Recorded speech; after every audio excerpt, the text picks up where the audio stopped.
नमस्कार. बातमीपत्रात मी आशुतोष सावे आपलं स्वागत करतो. सुरुवातीला एक नजर ठळक बातम्यांवर. पंतप्रधान नरेंद्र मोदी यांचं 2 दिवसांच्या अमेरिका दौऱ्यात वॉशिंग्टन इथं आगमन. अमेरिकेचे अध्यक्ष डोनाल्ड ट्रम्प यांच्याशी उद्या करणार चर्चा. स्वच्छता ही शासकीय योजना नसून लोकसहभागाची चळवळ बनत चालली आहे. मन की बातमध्ये पंतप्रधान नरेंद्र मोदी यांच्याकडून गौरव. राज्यातल्या 40 लाख शेतकऱ्यांचा सातबारा कोरा करण्याचा राज्य सरकारचा महत्त्वपूर्ण निर्णय. मात्र मर्यादा न ठेवता सरसकट कर्जमाफीची विरोधकांची मागणी. भारत वेस्ट इंडिज दरम्यान दुसरा एकदिवसीय क्रिकेट सामना आज पोर्ट ऑफ स्पेनमध्ये. आणि मुंबई उपनगरासह ठाणे, पालघर, नवी मुंबईत पावसाचा जोर. उपनगरी गाड्यांचं वेळापत्रक कोलमडलं.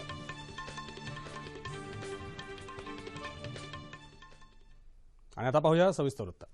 पंतप्रधान नरेंद्र मोदी 2 दिवसांच्या दौऱ्यावर आज अमेरिकेत दाखल झाले. या दौऱ्यात ते भारतीय समुदायातर्फे आयोजित मेजवानीत सहभागी होतील.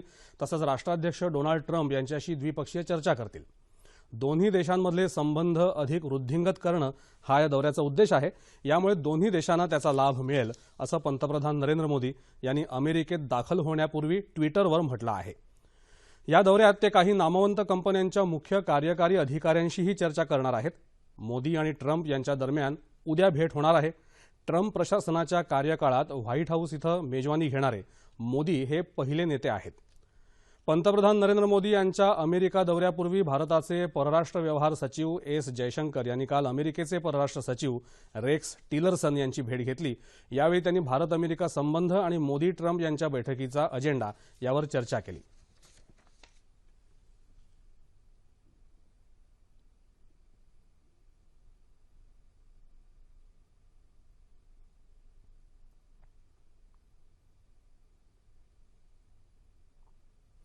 रमजानच्या पवित्र महिन्यात उत्तर प्रदेशातल्या बिजनौर जिल्ह्यातल्या मुबारकपूर या गावातल्या लोकांनी गावाला हागणदारी मुक्त करण्याचा संकल्प केला.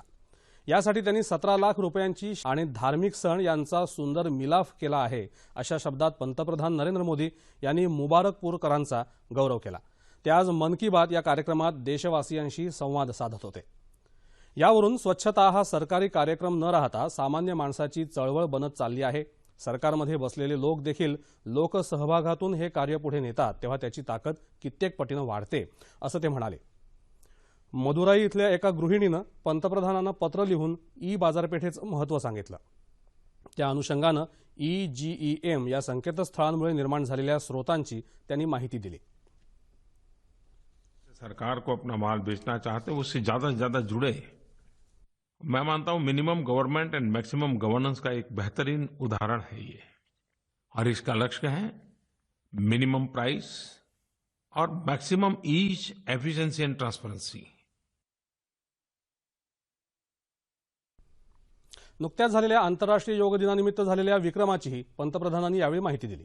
जवानांनी उणे तापमानात योगासनं केली तर गुजरातमध्ये 55,000 लोकांनी एकाच वेळी योगासनं करून नवा विक्रम प्रस्थापित केल्याचं त्यांनी गौरवपूर्वक सांगितलं. आरोग्याप्रती जो समाज दक्ष आहे तो तंदुरुस्तीकडून निरोगीपणाच्या दिशेनं पावलं टाकत आहे असंही पंतप्रधान यावेळी म्हणाले. भारताच्या इस्रो या अवकाश संस्थेनं नुकतेच 31 लघु उपग्रह प्रक्षेपित केले. त्याबद्दल त्यांनी वैज्ञानिकांचं अभिनंदन केलं.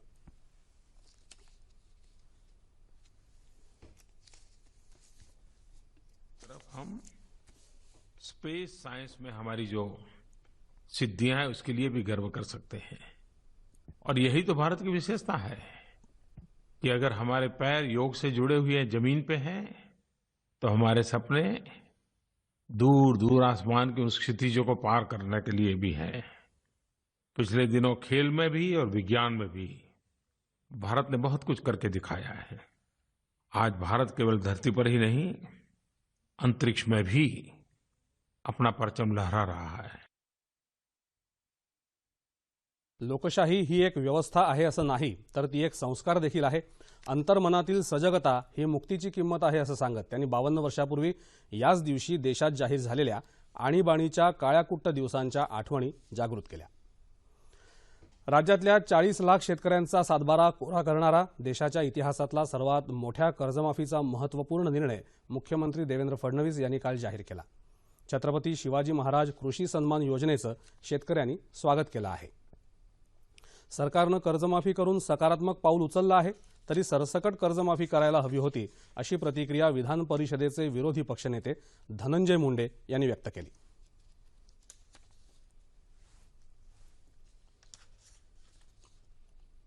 सत्ताधारी पक्षांनी निवडणुकीपूर्वी शेतकऱ्यांना सातबारा कोरा करण्याचा शब्द दिला होता, मात्र सरकारनं तो पाळला नाही. सर्वच शेतकऱ्यांचं कर्ज सरकारनं माफ केलं पाहिजे, अशी प्रतिक्रिया विधानसभेतले विरोधी पक्षनेते राधाकृष्ण विखे पाटील यांनी दिली आहे. कर्जमाफीचा निर्णय हा शेतकऱ्यांच्या एकजुटीचा आणि संघर्ष यात्रेचा विजय आहे, असं मत खासदार अशोक चव्हाण यांनी व्यक्त केलं. राष्ट्रवादी काँग्रेस पक्षाचे विधानसभा, विधान परिषद, लोकसभा, राज्यसभा सदस्य आपलं 1 महिन्याचं वेतन शेतकऱ्यांसाठी देणार असल्याचं तटकरे म्हणाले. या निर्णयानं राज्यातल्या शेतकऱ्यांच्या निराशेत भर घातल्याचा आरोप शेतकरी संघटनेचे नेते रघुनाथदादा पाटील यांनी काल कोल्हापुरात केला.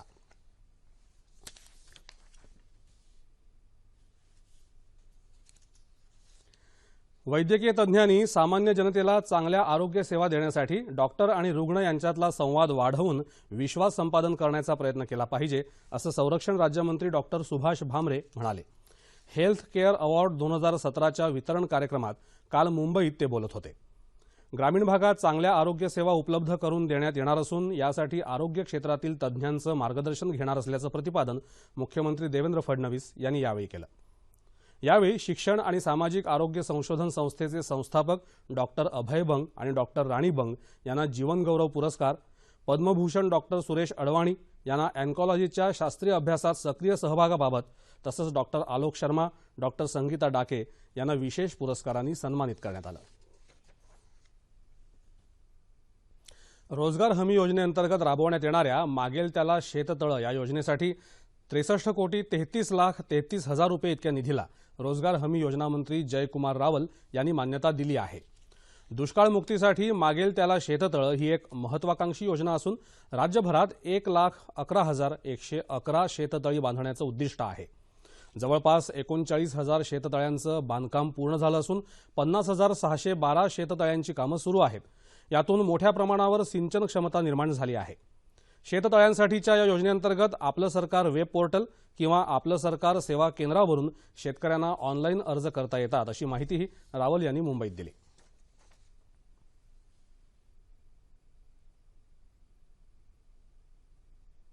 एक जुलै ते 7 जुलै या कालावधीत राज्यात 4 कोटी वृक्ष लागवडीची मोहीम राज्य सरकारनं हाती घेतली आहे. या मोहिमेबाबत जनजागृती करून वृक्ष संवर्धनाचं महत्त्व पटवून देण्यासाठी 22 जूनपासून वृक्षदिंडीची सुरुवात चंद्रपूर जिल्ह्यातून झाली आहे. चंद्रपूर इथून गडचिरोली मार्गे ही दिंडी काल संध्याकाळी भंडारा इथं पोहोचली. भंडारा शहरात नगराध्यक्षांनी दिंडीचं स्वागत केलं. यावेळी नागरिक मोठ्या संख्येनं उपस्थित होते. वृक्ष लागवड करणं ही खर्चिक बाब असली तरी प्रत्येकानं ती नैतिक जबाबदारी समजून करावी, असं मार्गदर्शन वृक्षदिंडीचे प्रमुख आमदार अनिल सोले यांनी केलं. लांबणीवर पडलेल्या पावसाचा परिणाम आता बाजारपेठांवर दिसू लागला आहे. खरीप हंगामासाठी बटाटा वाणाची आवक बाजारपेठेत होऊनही शेतकऱ्यांकडून मात्र या वाणाची मागणी घटली आहे. राज्यात बटाटा वाणाची सर्वात मोठी बाजारपेठ म्हणून पुणे जिल्ह्यातल्या मंचर बाजार समितीची ओळख आहे. मात्र पाऊस लांबल्यामुळे शेतकऱ्यांनी या बाजार समितीकडे पाठ फिरवल्याचं दिसत आहे. जूनच्या पहिल्या आठवड्यात बटाट्याच्या बियाण्यांच्या 35 ट्रकची आवक या बाजारपेठेत झाली. मात्र जून महिना संपत आला तरीही आवक झालेल्या बटाट्यांच्या बियाण्यांपैकी 10% ही विक्री झालेली नाही. कडकडीत उन्हामुळे क्विंटलचे भावही कमी होऊन 900 ते 1100 रुपये झालेत. गेल्या वर्षी हेच भाव क्विंटलला 1500 ते 1600 रुपये होते. जर येत्या आठवडाभरात पाऊस झाला नाही तर हा खरीप हंगाम वाया जाण्याची भीती शेतकरी आणि व्यापाऱ्यांनी दूरदर्शनशी बोलताना व्यक्त केली.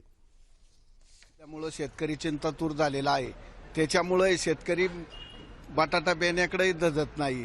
चालू वर्षी पाऊस नसल्यामुळं आणि शेतकऱ्याच्या मालाला, उत्पादित मालाला बाजारभाव नसल्यामुळं शेतकरी पूर्ण मेटाकुटीला आलेला आहे आणि त्यामुळं या बटाट्या बियाण्यावर याचा निश्चित परिणाम झालेला आहे. त्यामुळे या बटाट्या वाणाला सध्या शेतकऱ्यांनी तूर तरी पाठ फिरवल्या असं मला वाटतं. पावसाअभावी आणि मागील वर्षी शेतकऱ्यांना खायच्या बटाट्याला दर न मिळाल्यामुळे लागवडीचं प्रमाण कमी झालेलं आहे आणि पाऊस नसल्यामुळे शेतकरी वर्ग सर्व चिंतित असल्यामुळे मार्केटला खरेदीदार शेतकरी वर्ग याचा थांबलेला आहे. नाहीतर अजून सुरुवात तशी काहीच झालेली नाही आहे. म्हणजे ॲव्हरेज 25 ते 30% व्यापार इथं फक्त मार्केटमधून झालेला आहे. आणि जर निसर्गाने साथ दिली, पाऊस पाणी जर चांगला झाला तर संपूर्ण जुलै महिना ते माझ्या माहितीप्रमाणे 10 ऑगस्टपर्यंत शेतकरी लागवड करतील. समता अभियान परिषद या वर्षअखेरपर्यंत राज्यभरात आपल्या शाखा सुरू करणार असल्याचं माजी खासदार डॉक्टर भालचंद्र मुणगेकर यांनी सांगितलं. हिंगोलीमध्ये आयोजित समता अभियान परिषदेत ते काल बोलत होते. या अभियानामध्ये राज्यघटनेचं संवर्धन आणि संरक्षण, अनुसूचित जाती जमाती, अल्पसंख्याक, भटक्या विमुक्त जमाती यांच्यावरील वाढत्या अत्याचारांविरोधात जनमत संघटित करण्याचा प्रयत्न केला जाईल असं त्यांनी सांगितलं. दलित, आदिवासी, भटके विमुक्त अशा बहुजन समाजाच्या संरक्षणासाठी लढा उभारणार असल्याचंही ते म्हणाले. देशात आणि राज्यातही दलितांवरच्या अत्याचारात वाढ होत असल्याचा आरोप मुणगेकर यांनी यावेळी केला. या कार्यक्रमाला विविध क्षेत्रातले मान्यवर आणि नागरिक मोठ्या संख्येनं उपस्थित होते. सबका साथ सबका विकास या उक्तीप्रमाणेच सबको शिक्षा अच्छी शिक्षा देण्यासाठी हे सरकार कटिबद्ध आहे असं आश्वासन केंद्रीय मनुष्यबळ विकास मंत्री प्रकाश जावडेकर यांनी दिलं. पुण्यात काल सरस्वती मंदिर संस्था आणि स्मार्ट पुणे फाउंडेशनच्या वतीनं रात्रशाळेतल्या गुणवंत विद्यार्थ्यांचा त्यांच्या हस्ते सत्कार झाला. त्यावेळी ते बोलत होते. या देशात विविध परीक्षेत अनेक मुलं चांगल्या गुणांनी उत्तीर्ण होतात, त्यांचं कौतुकही होतं. पण दिवसभर काम करून रात्रशाळेत शिकणाऱ्यांचं तेवढं कौतुक होत नाही. त्यांना कमी गुण मिळत असले तरी स्वतःची स्वप्न पूर्ण करण्यासाठी ही मुलं जिद्दीनं शिकतात. त्यांच्या या जिद्दीला सलाम करण्यासाठी इथं आलो आहे असं जावडेकर म्हणाले. यावेळी जावडेकर यांनी विद्यार्थ्यांशी मनमोकळेपणानं संवाद साधला आणि त्यांच्या पुढील शैक्षणिक परिस्थितीची माहिती घेतली. त्यांना मार्गदर्शनही केलं. यावेळी जावडेकर यांच्या हस्ते रात्रशाळेतल्या 300 मुलांना स्मार्ट पुणे फाउंडेशनच्या वतीनं शैक्षणिक पुस्तकांचं वाटप करण्यात आलं. व्यापाऱ्यांना निरनिराळ्या करांच्या जाचापासून मुक्ती देण्यासाठी जीएसटी पद्धत अवलंबण्यात आली असून त्याचा लाभ छोट्या व्यापाऱ्यांना होईल असा विश्वास राज्याचे वित्तमंत्री सुधीर मुनगंटीवार यांनी व्यक्त केला आहे. लेखापरीक्षक संघटना आणि भाजपा मीरा भाईंदर विभाग यांनी संयुक्तपणे आयोजित केलेल्या जीएसटी मार्गदर्शन परिषदेत ते बोलत होते. देशाची विविधता लक्षात घेऊन कर प्रणालीत सुसूत्रता आणली आहे, मात्र तरीही संभाव्य अडचणी लक्षात घेऊन त्यात वेळोवेळी बदल केले जातील असं ते म्हणाले. समाजाच्या शेवटच्या घटकाचा विचार करून जीएसटी परिषद काम करेल अशी ग्वाही मुनगंटीवार यांनी यावेळी दिली. भारत आणि वेस्ट इंडिज दरम्यानचा दुसरा मर्यादित षटकांचा क्रिकेट सामना आज पोर्ट ऑफ स्पेन इथं होणार आहे. पावसामुळे पहिला सामना रद्द करावा लागला होता. त्याच मैदानावर आजचा सामना होणार आहे.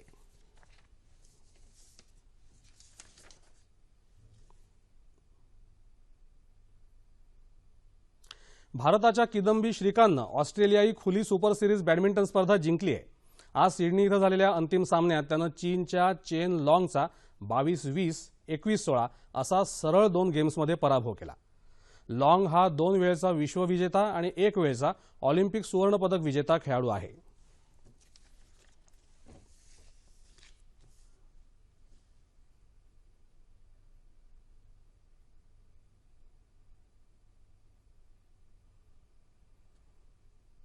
हवामान आणि पाऊस वृत्त.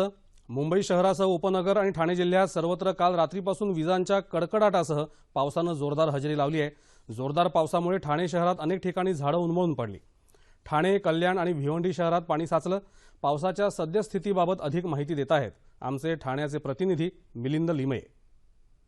ठाणे जिल्ह्यामध्ये काल रात्रीपासून प्रचंड प्रमाणामध्ये पाऊस कोसळतो आहे. रात्री विजांचा गडगडाट आणि कडकडाटासह पाऊस कोसळतो आहे. नवी मुंबई, कल्याण, डोंबिवली, ठाणे, भिवंडी, मीरा भाईंदर, मुरबाड, शहापूर या सगळ्या ठिकाणी मोठ्या प्रमाणावरती पाऊस पडलेला आहे.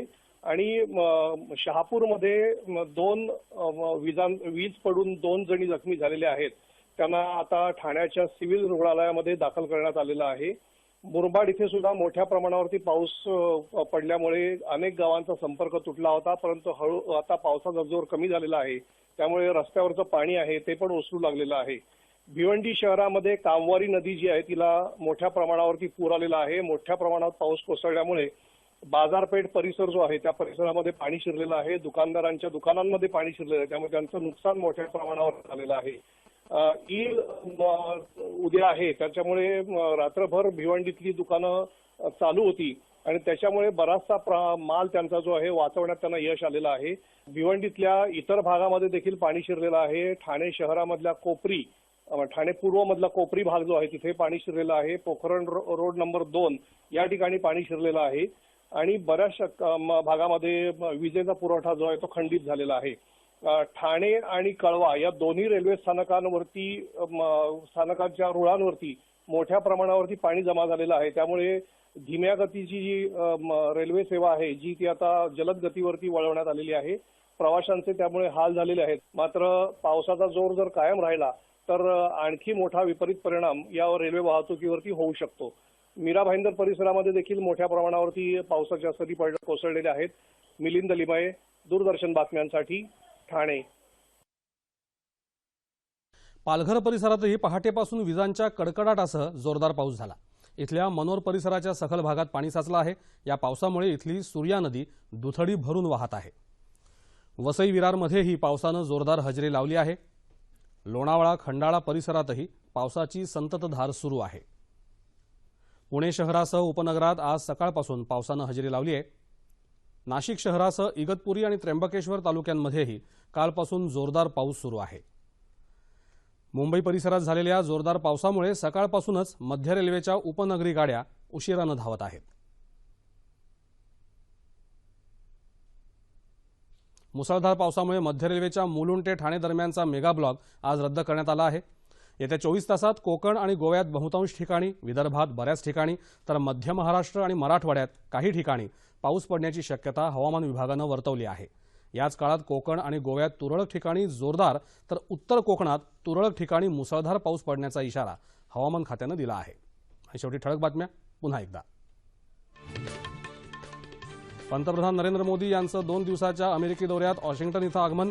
अमेरिकेचे अध्यक्ष डोनाल्ड ट्रम्प यांच्याशी उद्या चर्चा करणार.